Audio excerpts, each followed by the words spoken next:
Salut et bienvenue sur la première vidéo de l'année. Je sors de mon hibernation quelques minutes pour vous la tourner. J'ai déjà du retard puisqu'on est fin janvier. Et je viens vous présenter ma pile à lire pour l'année 2020. Alors, j'ai sélectionné 15 livres qui, soit traînent dans ma palle, sont des reliques de ma palle depuis longtemps, trop longtemps, très longtemps. Soit ce sont des romans que j'ai très envie de lire, mais que je... Vous savez, vous avez très envie de le lire, mais vous le mettez toujours de côté. Vous le... Ah bah non, je le lirai après. Ah bah non, je le lirai après celui-là. Parce que vous savez que ça va être soit émotionnellement un peu fort, soit vous savez pas pourquoi, mais vous savez que vous allez galérer. Donc il y a des romans comme ça, et il y a aussi des romans que j'ai acquis il y a pas très longtemps, mais que ça fait très longtemps que je veux lire et depuis leur sortie en général. Il y a aussi quelques livres que j'ai déjà commencé, que finalement j'ai laissé de côté, pas parce que j'aimais pas, mais parce que soit c'était pas le moment, soit j'avais autre chose à lire, quoi. Donc j'ai sélectionné 15 romans, parce que j'aimerais bien quand même faire diminuer cette pile à lire complètement ahurissante. Là je me suis dit, sur l'année, voilà, j'ai une pile où je peux piocher dedans. Vu qu'il y a 15 romans, on va commencer tout de suite et on va aller assez vite. Je vais pas m'étendre sur les résumés, sachant que pour certains, honnêtement, je ne sais presque pas de quoi ça parle, ou je ne sais plus de quoi ça parle. Ce que je peux vous dire, c'est que j'ai sélectionné des romans qui me font très envie, pour une raison ou pour une autre. Après, voilà, c'est pas parce qu'un roman vous fait envie que vous allez le lire dans la minute. Donc on commence tout de suite. Donc je vous présente, c'est La dernière fugitive de Tracy Chevalier. Pour la petite histoire, j'ai déjà essayé de le lire plusieurs fois, je l'ai commencé plusieurs fois, j'ai adoré, et voilà, ça fait partie des romans que vous savez pas pourquoi vous passez à autre chose, alors que vous aimez beaucoup. Alors, on est sur un roman historique qui se passe en 1850. L'héroïne habite en Angleterre et est quaker. Elle part avec sa sœur pour les États-Unis où sa sœur doit se marier. Malheureusement, je vous spoil rien, tout est dans la quatrième de couve. Malheureusement, sa sœur, au début du roman, va décéder d'une fièvre jaune et l'héroïne décide de continuer quand même, de ne pas rentrer en Angleterre. Donc elle va intégrer la communauté quaker où sa sœur devait se marier et, entre guillemets, prendre sa place. Et donc on va suivre les péripéties de cette femme. Donc ça fait partie des romans que j'aimerais bien lire cette année. Sachant qu'effectivement ça fait 2 ans que j'essaye de le lire. Et c'est vraiment un mystère parce que vraiment j'adore. Et donc cette année, je me le fais en entier. Le deuxième roman que je souhaite lire cette année, c'est La Nuit des Temps de Barjavel, un ouvrage qu'on ne présente plus. J'avoue avoir été totalement influencée par la vidéo qu'a fait Cornelius à la fin de l'année dernière, où il présentait son édition qu'il avait reçue en cadeau. J'ai oublié la maison d'édition en question. Bref, il m'a donné très envie de sortir ce roman enfin de ma palle, même si j'avoue que c'est un classique qui me fait peur. On est sur un classique de science-fiction, ça a l'air science-fiction fantastique, recherche scientifique. Ça fait très longtemps que je l'ai, j'ai très envie de le lire, mais voilà, il me fait peur. J'ai peur de rien comprendre, j'ai peur de passer à côté, donc cette année je me suis dit, allez, ça suffit, lance-toi, au pire t'aimes pas, c'est pas grave. Troisième roman, Blackout de Connie Willis. Encore un roman de science-fiction. J'avoue que cette année j'ai envie de lire plus de science-fiction et de découvrir plus de science-fiction. J'en lis très peu. C'est, comme je le disais pour La Nuit des Temps de Barjavel, c'est un peu un genre qui me fait peur, où j'ai peur de pas comprendre ou de passer à côté. Et donc j'en ai lu très peu, à part des dystopies, mais je considère pas que c'est vraiment de la science-fiction pure et dure comme moi je l'entends. Donc Blackout, on se retrouve en 2060, où les voyages dans le temps sont devenus monnaie courante. En tout cas, c'est possible de le faire. Et on va se retrouver avec une équipe d'historiens. Et donc, je crois comprendre, en tout cas, au vu de la quatrième de couverture, que ça va pas vraiment se passer comme ces historiens l'espéraient, puisqu'il y a quand même un monde entre lire des archives et se retrouver en plein, je sais pas, par exemple, en pleine guerre de sécession, comme c'est marqué, ou en plein Pearl Harbor. Les attentats, et puis tout simplement la Seconde Guerre mondiale. J'ai hâte de découvrir. Le voyage dans le temps, c'est toujours un peu casse-gueule, on le sait. Il y a toujours, enfin voilà, on n'est jamais à l'abri d'une incohérence. Alors moi, j'ai pas de connaissances scientifiques, donc à la limite, la vraisemblance, je suis assez bonne publique, dans le sens où je vais rarement, scientifiquement parlant, repérer une incohérence, puisque j'ai pas les notions de base. Par contre, il y a des fois où c'est quand même flagrant, donc j'ai hâte de voir comment c'est tourné là-dedans, et l'aspect historique est effectivement, moi, quelque chose qui qui m'excite. J'ai hâte de savoir comment Connie Willis a tourné son roman. Le 4e roman que je souhaite lire dans l'année 2020, c'est Chroniques de San Francisco par Armistead Maupin, donc le tome 1. Pour être tout à fait honnête, je ne sais pas exactement de quoi ça s'agit, à part que c'est un roman qui se passe fin des années 70, début des années 80, à San Francisco, et qu'on y rencontre un panel de personnages hauts en couleur. J'ai très très hâte de m'y plonger. Je sais qu'il y a beaucoup de tomes, c'est aussi pour ça que je ne l'avais pas encore commencé. Mais cette année, j'ai plus envie de me restreindre sur les séries en me disant oui, mais j'ai pas fini l'autre, tant pis. J'ai envie de lire ça. Voilà, en fait, j'ai très très hâte d'aller à la rencontre de ces personnages dont je ne sais rien. Et là, veux m'y plonger pratiquement à l'aveugle. Voilà, San Francisco est une ville qui m'a toujours attirée. Je trouve que c'est une ville magnifique. Elle a une histoire qui est assez intéressante. Donc, à voir si San Francisco joue un rôle dans l'histoire ou pas. Il y a des fois, voilà, la ville est personnifiée. Donc voilà, j'ai plutôt hâte à voir ce que ça donne. 5e livre que je vous présente, Tant que je serai noire de Maya Angelou. Il est dans ma palle depuis longtemps. C'est pareil, c'est un classique que je n'ai toujours pas osé ouvrir. J'ai peur d'être un peu bouleversée, pour être tout à fait honnête. On va se retrouver fin des années 50. Donc c'est un récit autobiographique. Donc là aussi, ça va être... En fait, je me rends compte que je suis très histoire, là. J'ai choisi beaucoup de choses où il y avait un aspect historique. C'est Maya Angelou qui va en fait nous raconter son parcours de femme noire dans un pays qui a l'histoire qu'on connaît vis-à-vis du peuple noir. Et en fait, je ne l'ai pas lu parce que j'ai peur qu'il me bouleverse. Il me fait peur, mais dans un autre registre. Je sais que ça va me passionner. J'ai très peur d'être bouleversée. Donc du coup, je ne l'ai pas ouvert encore. Et j'aimerais bien cette année parce que ça fait quand même partie des témoignages à lire. C'était une femme assez extraordinaire. Et donc je veux me plonger dedans. Voilà, je ne sais pas quoi vous dire d'autre vis-à-vis de ça. On va suivre sa vie, son combat féministe. C'était une femme absolument hors du commun. Et j'ai hâte de la connaître, en fait. Plus, mieux. Donc voilà. Cette année, je lis Tant que je serai noire de Maya Angelou. Un autre roman que j'aimerais lire cette année, c'est Forbidden de Tabitha Suzuma, qui avait beaucoup fait parler lors de sa sortie, que j'ai acheté à sa sortie, que j'ai commencé à lire et que j'ai mis de côté, pas parce que ça me plaisait pas, mais parce qu'au moment où j'ai commencé à le lire, l'ambiance m'avait un peu refroidi, mais pas pour les raisons auxquelles je m'attendais. Forbidden, qu'est-ce que c'est pour ceux qui n'en auraient pas entendu parler? C'est l'histoire d'un frère et d'une sœur qui sont amoureux. Alors déjà, voilà, c'est tabou, c'est interdit, c'est tout ce que vous voulez. Et donc on nous le présente comme ça. L'histoire incestueuse d'un frère et d'une sœur. Et donc moi je commence à lire, très emballée, j'ai hâte de voir, parce qu'il avait quand même beaucoup fait parler de lui avant sa sortie. Beaucoup de gens l'avaient lu en anglais et avaient des avis complètement dithyrambiques. Et je commence à lire, et je suis en fait très mal à l'aise, mais pas du tout pour les raisons auxquelles je m'attendais. Je suis très mal à l'aise par la situation familiale, et toute l'ambiance qu'il y a autour, et tout le... Et j'étais tellement en empathie avec les enfants de cette famille, parce qu'en fait, le frère et la sœur ont d'autres frères et sœurs. Et en fait, on arrive dans un milieu social complètement défavorisé et extrêmement dur. Et c'est ça qui m'a mis mal à l'aise. Et donc du coup, j'ai stoppé, parce que à ce moment-là, j'étais pas en fait du tout en capacité de lire ce genre de roman. Donc je l'ai mis de côté.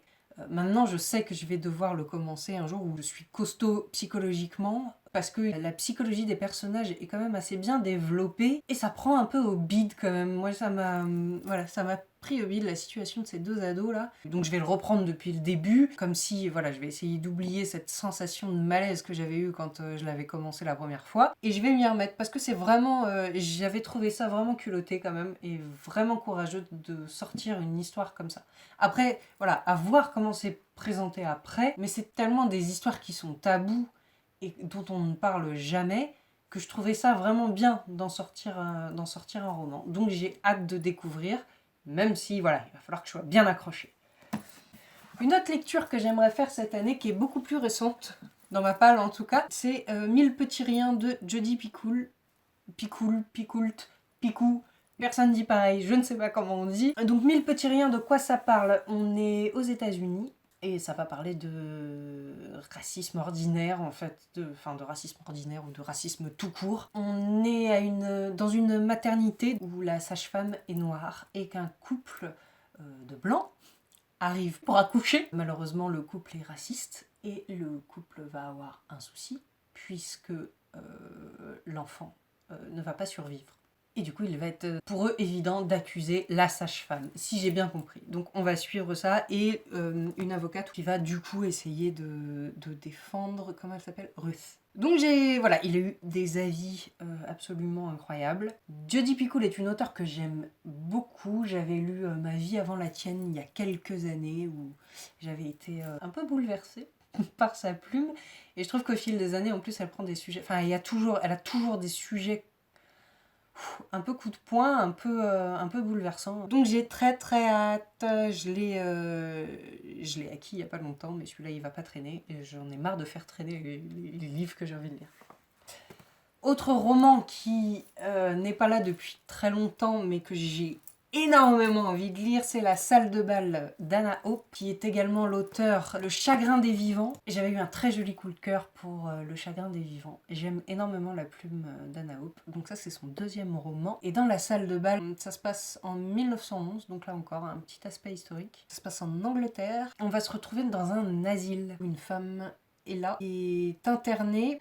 Il faut savoir qu'à l'époque, que ce soit aux États-Unis, chez nous ou en Angleterre, une femme pouvait être internée pour à peu près tout et n'importe quoi, surtout n'importe quoi. Et bref, elle se retrouve internée et il va y avoir toute une histoire où les pensionnaires ont le droit, en fait, tous les vendredis, de se réunir dans une salle de bal et donc ça devient mixte, puisque les femmes et les hommes sont séparés d'habitude, et là voilà, ils peuvent se réunir. Et donc on va se retrouver avec Ella et un homme qui vont au fil, je pense, hein, parce que je l'ai pas lu, mais qui vont se retrouver à lier en fait une amitié ou plus d'ailleurs, peut-être une histoire d'amour.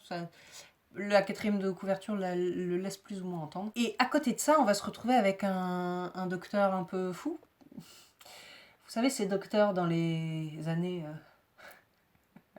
pas si lointaine que ça, en psychologie et qui se prenait pour Dieu.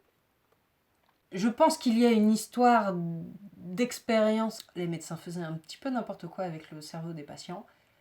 Voilà, je pense qu'on est là-dedans, et donc, connaissant la plume d'Anna Hope, j'ai hâte. Ensuite, on menait toujours sur un aspect historique avec Les filles de la mer. Par contre, on va de l'autre côté du monde. On se retrouve en Corée du Sud. C'est un pays que j'affectionne tout particulièrement. On va se retrouver en 1943, je crois. Donc, Seconde Guerre mondiale. On est donc sur l'île de Jeju, qui est une des îles les plus connues de Corée du Sud. Une des plus réputées, en tout cas, où il y a une tradition où en fait les femmes plongent en apnée pour aller pêcher les coquillages sur les récifs. Et donc on va rencontrer deux sœurs, Anna et Amy, qui pêchent en apnée et qui, un beau jour de 1940 ou 43, vont rencontrer un soldat japonais sur la plage, et une des sœurs va se sacrifier. Et va être emmenée donc pour jouer la fille de joie ou la fille de réconfort, comme ils disent, une femme de réconfort en Mandchourie. Et donc on va avoir des points de vue alternés, un en 1943 et un en 2011, donc deux points de vue différents puisqu'elles n'ont pas vécu la même chose. Je sais que c'est poignant aussi, j'ai lu quelques avis, donc voilà, j'ai hâte de m'y plonger, de découvrir le parcours de ces deux sœurs et de découvrir aussi, voilà, historiquement ce qui a pu se passer pour elle. Autre roman, autre ambiance, Enfant 44 de Tom Rob Smith. On est en 1950. Au vu de la couverture, vous comprendrez peut-être que ça se passe en Russie, en tout cas en URSS.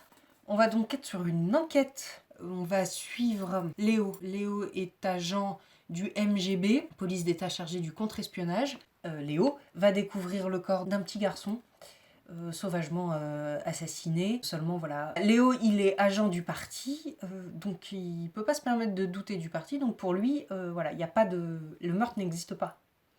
Puisque l'URSS, voilà, en URSS il n'y a pas de meurtre, ça n'existe pas, c'est comme ça, point. Seulement voilà, au fil des années, Léo va être écarté, un peu mis en disgrâce par le parti, il va se réfugier avec sa femme à une montagne de l'Oural, et ils vont découvrir que voilà, il y a eu d'autres petits garçons qui ont été tués exactement de la même manière que le premier. Et donc il va commencer à fouiller, et ce qui va le mettre, j'imagine, encore plus en danger puisqu'il va devenir ennemi de la nation, ennemi du peuple.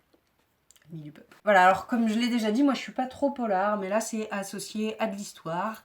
Du coup, bah je me dis que ça peut être pas mal. Si j'accroche pas, c'est pas grave, ça fait tellement longtemps qu'ils sont là que... Parce que j'ai le tome 2.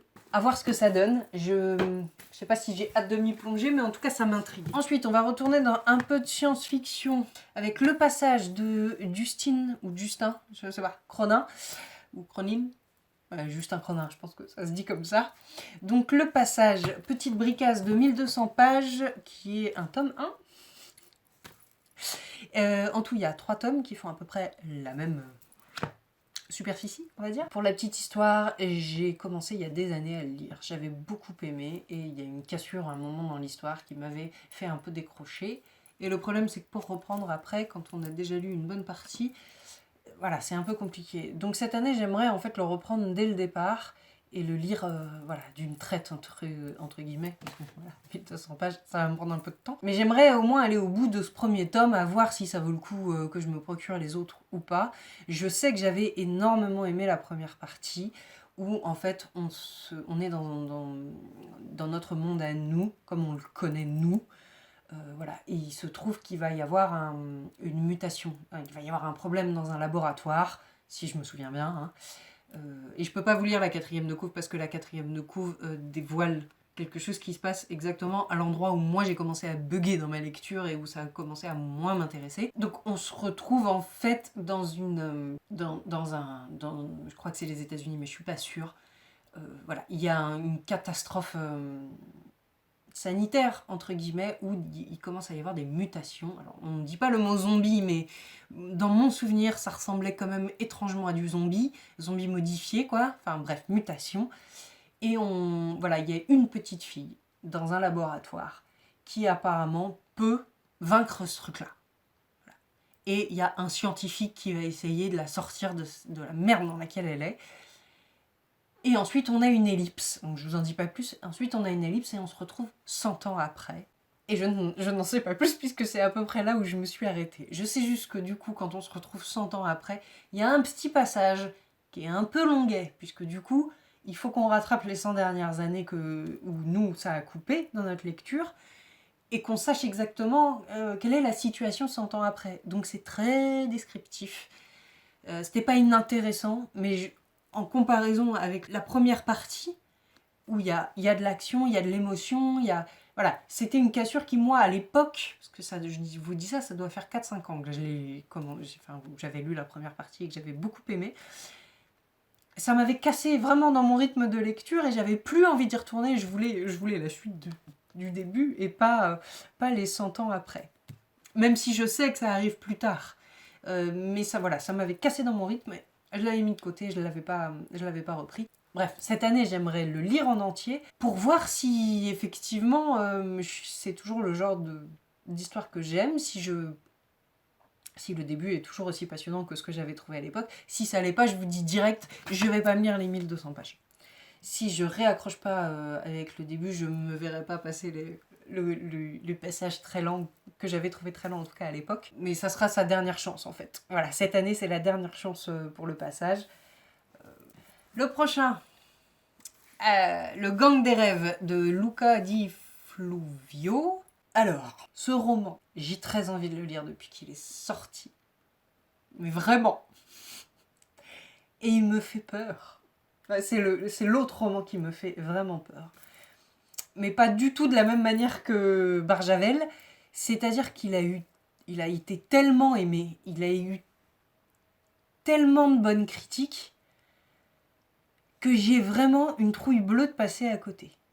Je ne saurais même pas vraiment dire de quoi ça parle, à part que...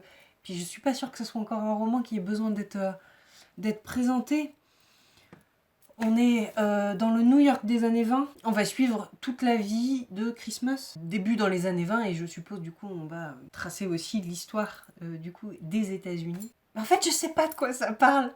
C'est ça qui est dingue, c'est que j'ai peur d'un livre et je ne sais pas vraiment, je ne saurais même pas vraiment vous le présenter parce que je sais pas exactement ce que je vais trouver. Alors c'est normal, on commence un roman, on sait pas exactement ce qu'on va y trouver. Et je suis pas contente surprise je ne sais pas pourquoi je n'arrive pas à commencer le roman. Tout ce que je sais, c'est que j'ai absolument envie de le lire.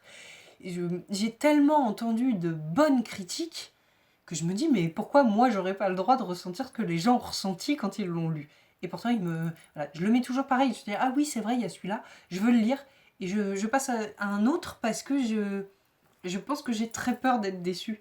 Et c'est le problème en général quand on entend trop parler d'un roman. En tout cas, moi j'ai ce problème-là. Quand j'entends trop parler d'un roman, bah je bloque un peu. Pour le prochain roman que j'ai décidé de mettre dans ma pile, c'est De beaux jours à venir par Megan Cruz. Donc on se trouve aux États-Unis, on va suivre une femme qui se fait taper sur la tronche par son cher mari et qui décide de partir avec ses 2 enfants. Ses 2 enfants ont l'air plus ados que... Elle décide de fuir parce qu'un jour elle se fait taper dessus un petit peu plus fort que d'habitude et que ça y est, c'est bon, stop. Elle décide de fuir, donc il s'arrête dans un motel. Puis le problème, c'est que le fils, qui est rejeté par son père, car un peu différent, il va en fait retourner chez lui. Voilà, il va quitter sa mère et retourner chez son père dans l'espoir d'être accepté par son père et va vendre la mèche sur où sont en fait sa mère et sa sœur. Et donc va s'en suivre une cavale. Enfin une cavale, la mère et la fille vont fuir, donc la mère se retrouve forcée d'abandonner son fils à son mari, et ça a l'air très écorché. La plume a l'air un peu écorchée et un peu à fleur de peau et très... En même temps, au vu du sujet, je suis pas étonnée. J'ai hâte de le lire aussi. Comment leur destin va tourner finalement voilà, une mère qui prend son destin en main, doit fuir encore plus. Bref, c'est une histoire de sécurité, une histoire de famille, une histoire de... J'ai hâte, voilà, j'ai peur aussi parce que je sens que ça va être un peu bouleversant cette histoire, mais voilà, je vous en reparle.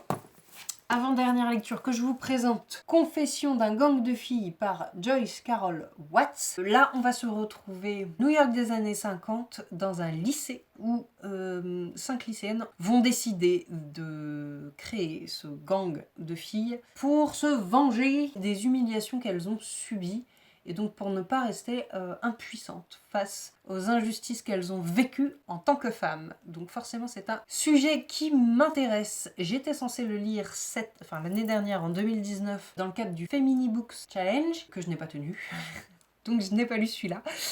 Donc j'aimerais bien le lire cette année. J'ai surtout hâte de voir si les propos sont grandement différents de ce qu'on peut entendre actuellement. Voilà.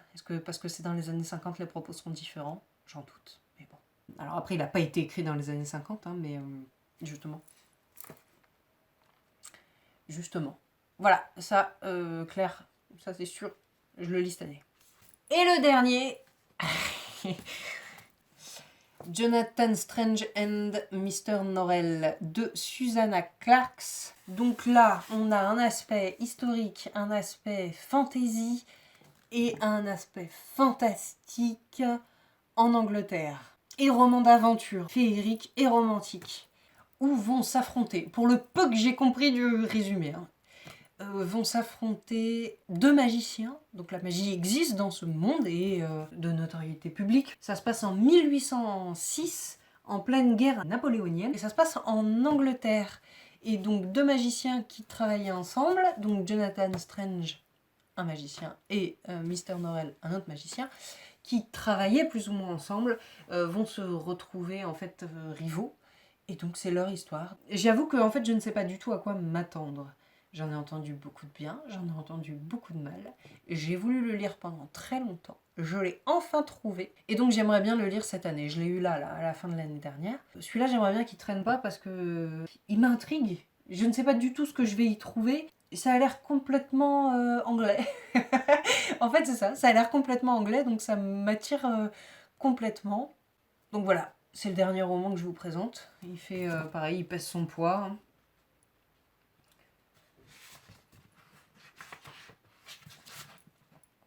Attends, si on arrêtait de mettre des pages inutiles à la fin. Ouais, 848. J'aurais dit plus. C'est marrant, j'aurais dit plus, mais voilà, presque 900 pages. Voilà, en tout cas, j'espère que cette petite vidéo de présentation de ma pile à lire de 2020 vous aura plu. N'hésitez pas à me dire dans les commentaires ce que vous en pensez, quel livre vous aimeriez beaucoup lire. Si dans la sélection que je viens de faire, il y a des ouvrages que vous avez lus, n'hésitez pas à me dire, peut-être que ça va aussi me motiver à les lire plus rapidement. Je me ferai un plaisir d'échanger avec vous, donc vraiment n'hésitez pas. Et si vous vous êtes fait aussi une sélection de livres que vous aimeriez vraiment lire cette année, n'hésitez pas non plus à me dire, ça peut aussi me donner moi des idées. De mon côté, je vous souhaite de bonnes lectures et surtout, prenez soin de vous. Ciao!